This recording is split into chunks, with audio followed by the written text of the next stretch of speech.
Assalamualaikum warahmatullahi wabarakatuh.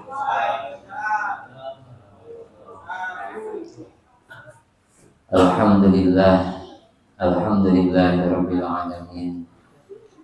Wassalatu wassalamu ala sayyidina Muhammadin wa ala alihi wa ashabihi wa tabi'ina ila yaumiddin. Amma ba'du. Segala puji dan syukur marilah kita panjatkan kehadirat Allah Subhanahu wa taala yang senantiasa memberikan nikmat kepada kita semua, termasuk di malam hari ini kita dapat hadir di Masjid Al-Muallimin dalam keadaan sehat walafiat. Mari kita syukuri dengan ucapan alhamdulillahirabbil alamin. Bersalawat kepada Rasulullah dengan membaca kalimat salawat, Allahumma salli ala sayyidina Muhammad wa ala ali sayyidina Muhammad. Mudah-mudahan kelak di yaumil qiyamah kita menghadap Allah di bawah naungan syafaatnya baginda Rasulullah. Amin ya Allah ya rabbal alamin. Yang saya hormati para asatidz, para guru, para sepuh tokoh masyarakat, wabil khusus Ketua DKM Masjid Al-Muallimin dan seluruh jajaran pengurusannya, dan juga bapak-bapak, ibu-ibu barangkali ada, para hadirin hadirat, adik-adik yang sangat saya hormati dan saya cintai.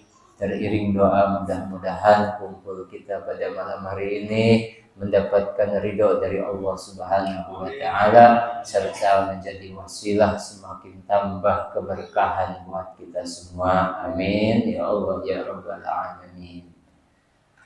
Pada malam hari ini insyaallah kita akan membahas tentang ketentuan bertamu dan keutamaan memuliakannya. Kita mulai saja. Bismillahirrahmanirrahim. Memuliakan tamu merupakan salah satu bagian dari perintah agama kita. Sebagaimana di dalam hadis yang diriwayatkan oleh Imam Bukhari, Rasulullah Shallallahu Alaihi Wasallam bersabda, "Man kana yu'minu billahi wal yaumil akhiri fal yukrim dhaifahu." Man kana yu'minu billahi wal yaumil akhir.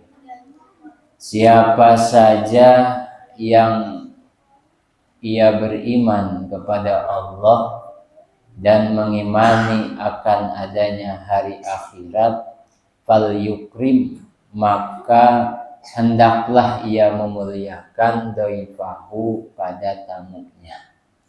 Jadi hadis ini memberikan pemahaman kepada kita bahwa apabila kita kedatangan tamu siapapun itu, maka sebagai umatnya Rasulullah Shallallahu Alaihi Wasallam atau kita sebagai umat muslim yang menyatakan diri iman kepada Allah, yakin akan datangnya hari akhirat, maka harus kita untuk memuliakan tamu yang datang kepada kita.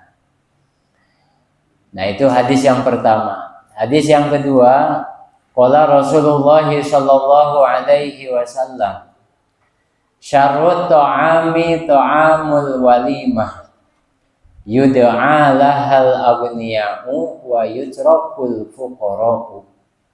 Kata baginda Nabi sallallahu alaihi wasallam, syarrut ta'ami, sejelek-jeleknya makanan atau hidangan, ta'amul walimati, adalah makanan walimah. Walimah itu artinya hajatan, syukuran atau apapun namanya, mengundang orang lain, kita menyediakan yang namanya hidangan. Nah, itu namanya hidangan dalam walimah atau hajatan. Nah, kata baginda Nabi, syarrut ta'ami ta'amul walimah, sejelek-jeleknya makanan yang dihidangkan adalah makanan yang dihidangkan dalam acara hajatan. Kenapa dianggap sejelek-jeleknya makanan atau hidangan? Apabila yud'ala hal agniya, diundang untuk itu acara walimah siapa al-agniya, orang-orang kaya, wa yutraku, dan ditinggal, artinya kagak diundang atau dibedakan cara mengundangnya, siapa al-fuqara'u, orang-orang fakir atau miskin. Artinya apa?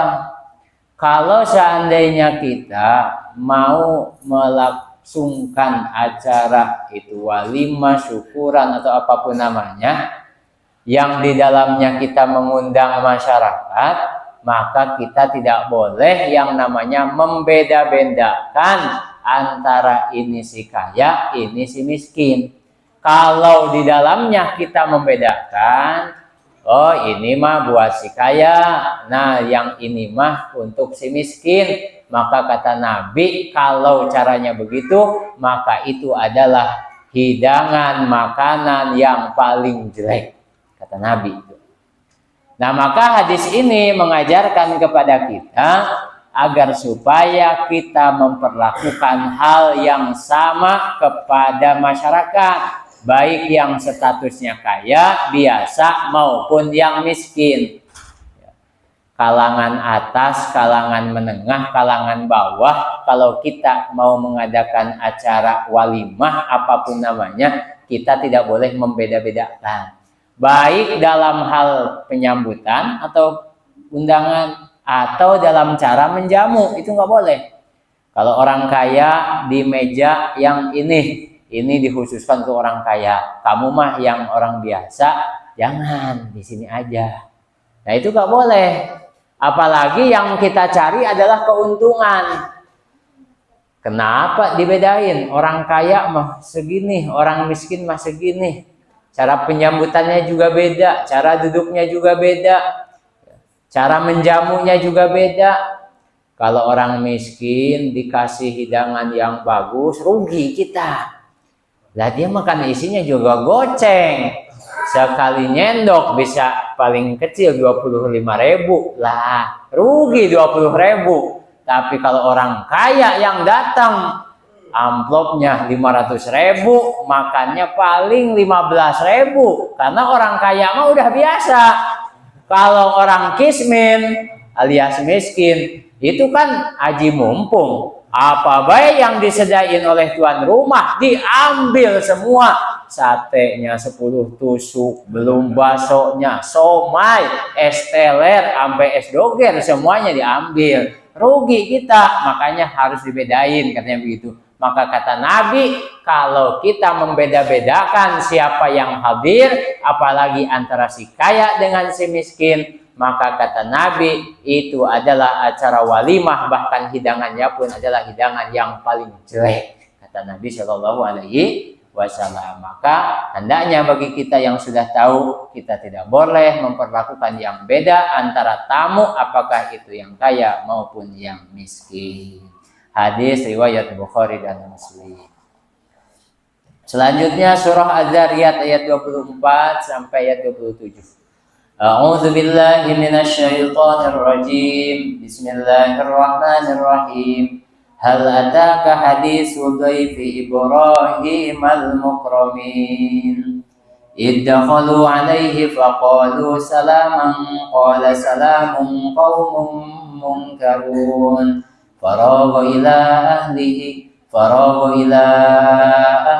faja'a bi'ijlin samin faqarrabahu ilaihim qala ala ta'kulun. Nah, artinya begini. Alataka haditsu dhaifi Ibrahim al-mukramin. Apakah sampai kepadamu berita, cerita, hikayat tentang tamunya Ibrahim yang dimuliakan, yaitu para malaikat. Jadi pada waktu itu ada 2 malaikat yang datang bertamu kepada siapa? Nabiullah Ibrahim alaihi salam. Idkhalu alaihi faqalu salama. Nah, ketika mereka 2 malaikat masuk ke tempatnya yaitu Ibrahim, maka mereka berkata salaman, artinya mereka mengucapkan salam. Karena memang kalau kita mau bertamu kepada siapapun, maka hendaklah kita meminta izin. Salah satunya adalah dengan mengucapkan salam. Qala salamun qaumum munkarun. Maka Nabi Ibrahim pun menjawab salam keduanya dengan mengucapkan salam. Faragha ila ahlihi faja'a bi'ijlin samin. Maka kemudian di dalam ayat 26-nya Nabi Ibrahim itu diam-diam meninggalkan tamunya tersebut, yaitu dua malaikat yang pada saat itu dalam ceritanya bahwa Nabi Ibrahim belum tahu bahwa ternyata yang datang itu adalah siapa? Malaikat. Nah, maka Nabi Ibrahim diam-diam meninggalkan tamunya tersebut. Kalau bahasa kita mau ke warung, ya, karena tuan rumah punya kewajiban untuk menjamu sebagai bentuk penghormatan kepada tamu. Nah, ternyata ia menemui keluarganya, ila ahlihi, menemui keluarganya. Faja'a bi'ijlin samin. Maka kemudian ia membawa hidangan berupa daging anak sapi yang gemuk. Hebatnya Nabiullah Ibrahim alaihissalam, ketika datang tamu, maka ia datang kepada keluarganya, dan apa yang ia lakukan, maka ingin menjamu tamunya dengan jamuan yang terbaik, sehingga yang dibawa adalah bi'ijlin samin, yaitu daging anak sapi yang gemuk. Faqarrabahu ilaihim qala ala taqulun. Faqarrabahu, maka kemudian Ibrahim mendekatkan itu hidangan ilaihim kepada mereka.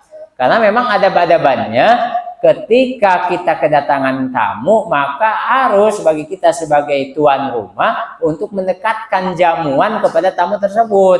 Jangan sampai kata orang Sunda mah si tamu teh rungkang rongkong, ya. Tapi kita sebagai tuan rumahnya yang harus mendekatkan apa itu makanan atau apapun namanya minuman kepada si tamu tersebut, ya. Dan kita jangan jangan terfokus nawarin doang, tapi harus nyediain. Ini kadang-kadang kita kedatangan tamu siapapun itu, kadang-kadang kita menawarin doang, bikin maka agak, Cang, kopi apa kagak ini? Mau ngopi nggak? Lah, orang kan malu kalau ditanya begitu. Udah siapin aja, jangan kebanyakan nawarin, ujung-ujungnya kagak pernah bikinin, bener kan? Nah, itu Nabiullah Ibrahim mah diam-diam, ya, kagak ada tawar-menawar. Gimana nih, makan nasi padang atau apa ini? Apa warteg aja? Kagak. Karena kalau tamu ditanya seperti itu, lah malu.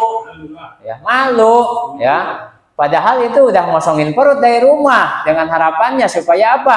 Disiapin, ya, sama si tuan rumah. Makanya si tuan rumah harus paham, mengerti, ya. Sebelum jangan kebanyakan nawarin, tetapi harus bikinin. Nah, itu yang dilakukan Nabi Ibrahim. Diam-diam keluar meninggalkan tamunya tanpa banyak basa-basi. Ternyata beliau menyiapkan hidangan berupa daging anak sapi yang gemuk. Nah, meskipun kalian ala taqulun, Nabi Ibrahim berkata, apakah kalian kagak makan? Nah, di dalam ayat berikutnya nih, cuman nggak saya bacain karena kepanjangan ini, ya. Di dalam ayat yang berikutnya, yaitu ke-28 dan seterusnya, maka sesungguhnya mereka tidak makan itu adalah karena mereka yang bertamu kepada Nabiullah Ibrahim adalah dua malaikat, di mana dua malaikat ini sebenarnya menjumpai Nabi Ibrahim alaihissalam, ingin memberikan kabar gembira, yaitu bahwa akan lahir anak yang kedua dari Nabi Ibrahim, berarti anak pertama dari Siti Hajar, yang mana anaknya itu nanti namanya adalah Ishak. Nah, tapi pelajaran pentingnya apa, Bapak sekalian? Saya tidak akan menceritakan tentang riwayatnya, tetapi pelajaran pentingnya bagi kita adalah tuan rumah memiliki kewajiban untuk menjamu dan memberikan pelayanan yang terbaik kepada tamu kita sesuai dengan kemampuan kita. Ya, bahasanya gini, Pak, kalau kita merasa gembira dengan tamu yang datang ke rumah kita, maka kita akan memberikan pelayanan yang terbaik. Yang tidak ada juga pasti diada-adain, meskipun modalnya ngutang sana-sini atau ke warung sebelah. Kenapa? Saking bahagianya dan kita ingin menghormati tamu. Meskipun tuntunannya adalah kita harus atau wajib menghormati dan melayani atau menjamu tamu sesuai dengan ukuran kemampuan kita. Dan ketika kita mampu untuk membelikan yang terbaik untuk tamu kita, maka niatkan, jangan niat sombong supaya disangka saya orang beradab. Jangan, tetapi niatkan ini adalah mengikuti Rasulullah SAW dan mengikuti apa yang dilakukan oleh para nabi sebelumnya, termasuk salah satunya adalah Kanjeng Nabi Ibrahim alaihissalam.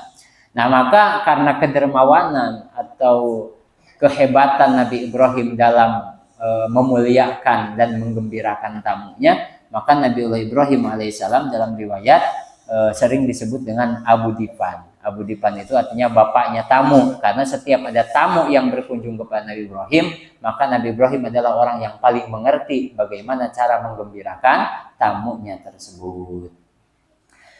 Kemudian hadis berikutnya, qala Rasulullah sallallahu alaihi wasallam, al-diyafatu salah satu ayamin wa jaizatuhu yaumun wa lailatun wa la yahilu ila akhirih.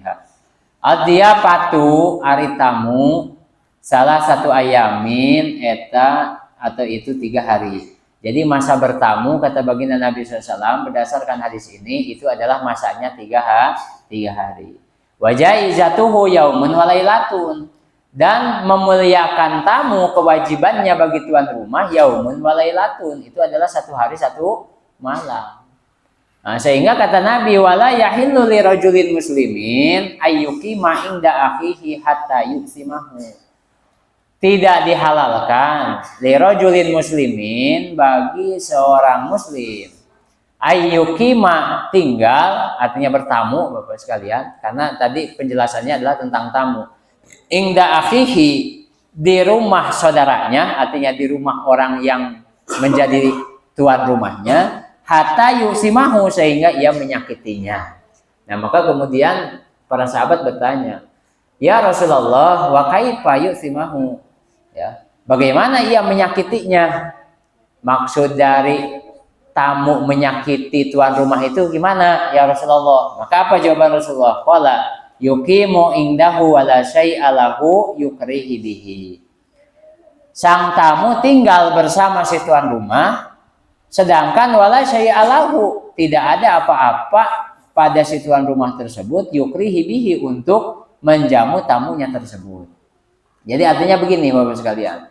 Jadi kata Nabi Shallallahu Alaihi Wasallam, seorang tamu itu memang harus tahu diri, karena masa tamu itu adalah 3 hari Bapak sekalian. Diusahakan jangan lebih dari 3 hari. Bahkan kalau bisa mah hanya 1 hari 1 malam. Kenapa? Karena kewajiban si tuan rumah untuk menjamu tamunya tersebut itu adalah 1 hari 1 malam. Ya, seandainya diperpanjang waktunya sampai 3 hari, makanya komentar hadisnya begini, saya sebutin dari pertama, bertamu paling lama 3 hari, itu secara asal hukum. Yang kedua, tuan rumah wajib menjamu tamu itu 1 hari 1 malam, 24 jam. Ya.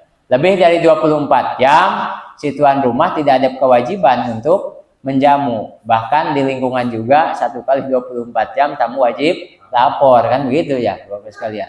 Kemudian tuan rumah dianjurkan, tetapi hukumnya tidak wajib menjamu tamu di hari kedua dan hari ketiga. Seandainya tamunya tersebut menginap sampai 2-3 hari, maka yang 1 hari tadi kan wajib si tuan rumah untuk menjamu dan melayani tamu tersebut, nyiapin tempat tidurnya, nyiapin sarapannya, nyiapin makannya, kopi dan lain sebagainya sesuai dengan ukuran kemampuan kita. Nah, maka di hari kedua atau di hari ketiga itu hanya dianjurkan, nggak wajib. Jadi nggak ada kewajiban untuk melayani si tamu tersebut, tetapi aman Nabi masih dianjurkan dan ini masih ada pahalanya. Nah, kemudian yang berikutnya, jika tamu melebihi waktu 3 hari, maka si tuan rumah tidak punya kewajiban sama sekali, bahkan tidak dianjurkan untuk menjamu tamu tersebut. Bahkan boleh si tuan rumah meminta bayaran karena tamunya tersebut nambah beberapa hari di hari keempat dan seterusnya. Jadi boleh si tuan rumah, kamu kan udah bertamu lebih dari 3 hari, hari keempat dan seterusnya bayarannya normal ya, 200.000 per hari. Nah, itu boleh.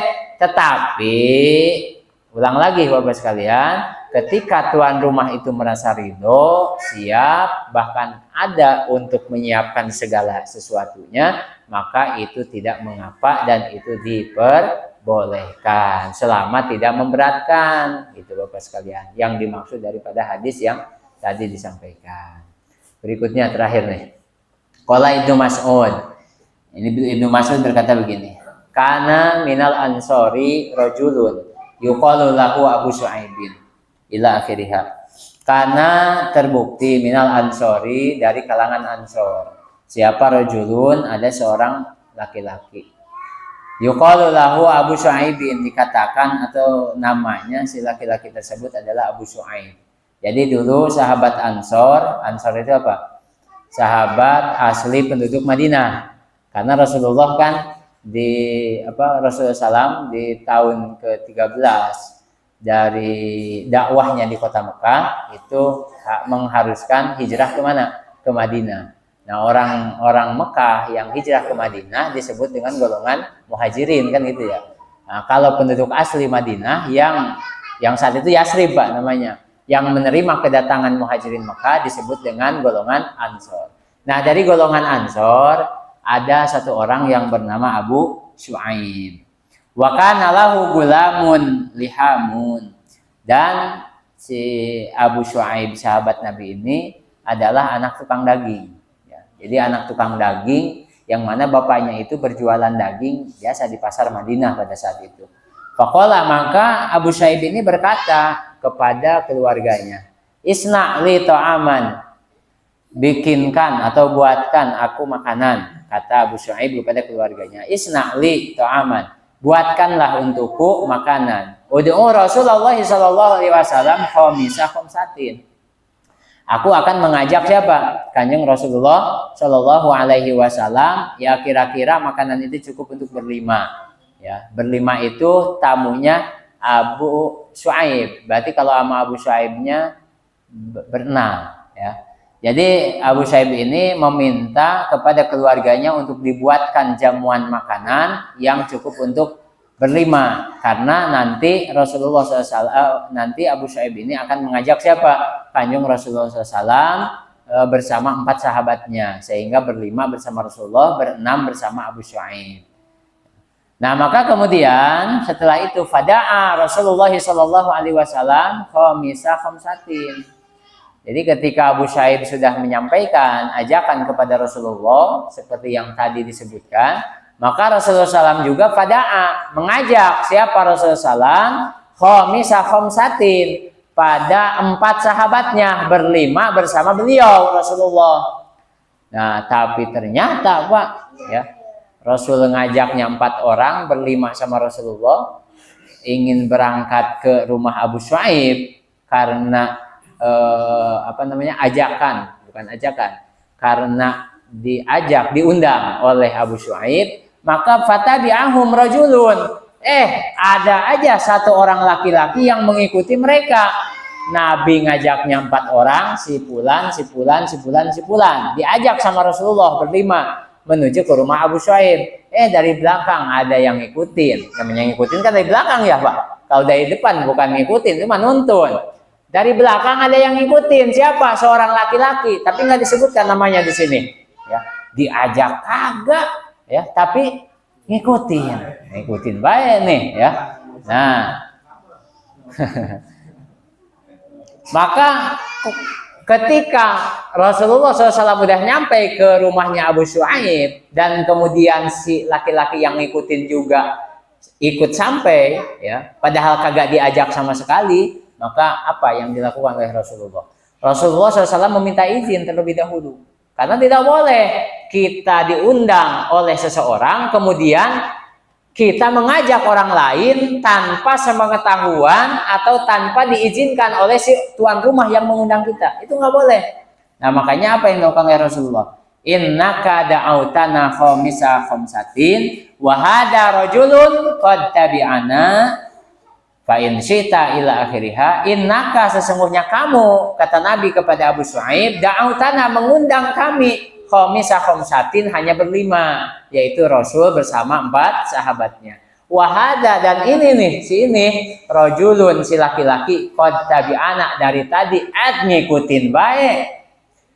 Nah, maka apa izinnya, minta izinnya Rasulullah, fa in syi'ta Idzan lahu, jika engkau menghendaki ridho maka izinkan dia. Tapi wa in syi'ta taraktuhu, kalau engkau enggak mengizinkan, enggak ridho, kalau dia ikut bersama kami jadi berenam, maka taraktuhu, aku akan meninggalkannya. Artinya akan nyuruh dia pulang, atau tuan rumah kagak berhak untuk memasukkannya, biarin aja di luar nungguin ya. Nah, maka Abu Shuaib menjawab apa? Qala bal adzantu lahu, bal balikta adzantu, telah mengizinkan aku lahu padanya. Sehingga pada akhirnya si laki-laki yang ngikutin Nabi tadi diizinkan masuk oleh si Abu Shuaib tersebut, sehingga berenam berarti bertujuh sama Abu Shuaib. Artinya kalau misalnya kita diundang nih Bapak sekalian, ada yang undang kita, yang misalnya Pak Ketua DKM diundang ya oleh Pak Maksudi, Pak Ketua DKM, nanti habis isya ke rumah saya ya. Nah, ternyata Pak Ketua DKM mengajak Mas Robi, maka wajib hukumnya Pak Ketua DKM untuk meminta izin terlebih dahulu kepada Pak Maksudi. Boleh nggak kalau saya bawa Mas Robi? Kalau boleh ya silahkan, kalau nggak boleh maka jangan diteruskan ngajaknya, karena tidak ada izin dari tuan rumah. Itulah tata krama adab-adaban yang berlaku dalam ajaran Islam, seperti itu Bapak sekalian. Nah, inilah beberapa hadis yang dapat kita pelajari pada malam hari ini. Yang terpenting bagi kita adalah bagaimana kita diperintahkan oleh Rasulullah SAW, diperintahkan oleh Allah, diperintahkan oleh agama, agar supaya kita menghormati, menghargai, menjamu, melayani tamu kita semaksimal mungkin sesuai dengan kemampuan kita, karena memuliakan tamu adalah bagian daripada ciri orang yang beriman kepada Allah Subhanahu wa taala, dan bagian ciri dari orang yang meyakini akan datangnya hari akhirat. Demikian yang kita pelajari pada malam hari ini. Mudah-mudahan ada manfaatnya untuk kita semua. Saya akhiri akhirul kalam, billahi taufiq wal hidayah. Wassalamualaikum warahmatullahi wabarakatuh.